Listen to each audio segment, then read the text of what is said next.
My golden child little sister tried to unalive me because I took away her spotlight at my wedding. So I put her in jail for a 12-year sentence. My little sister Ava has always been what someone would call a attention seeker. She needs attention on her at all times.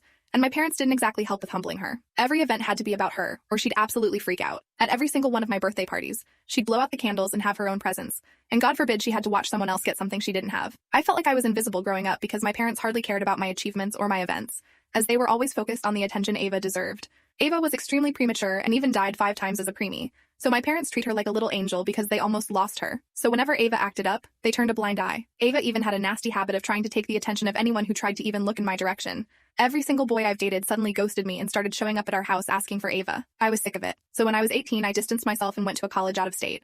I found the love of my life, Kyle, there. Now 6 years later, we're getting married. His family became mine and I finally felt accepted somewhere. So when it was time to compile the guest list, I decided that it was time to see my family again, so that they'd see what they were missing out on. Kyle even insisted I invite Ava because he wanted to be the one to finally put her in his place. It was the perfect day. I walked down the aisle, saw Ava huffing in the 3rd row with my parents trying to calm her down, and met Kyle at the end. We both were in tears by the end of the ceremony, and when it was time for reception, I thought everything went exactly to plan. That's when Ava struck. She came up to me, and in the most sincere tone ever, she congratulated me. My jaw literally dropped. That's when she offered me a glass of whiskey and made a toast to her beautiful sister and her handsome groom. I was a little sussed out because she had never been this nice to me before, and that's when I went to drink the glass. It smelled a little weird, but I always get a little sick from alcohol, so I drank up. I started to feel a little woozy and felt my throat closing up. It should be known that I have a severe allergy to lemons. I looked at Ava and she held up a lemon in her hand. I started panicking and holding onto my throat, and Ava just walked away to Kyle.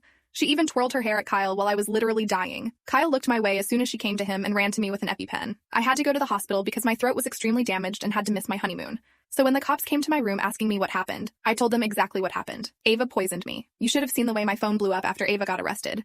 My parents were calling me a monster for turning on my own blood. Ava even decided to get one of my exes to be her lawyer, and all he could say during court was that I was a jealous liar. The trial was obviously pretty short. Guess who's going to jail for 12 years? Ava!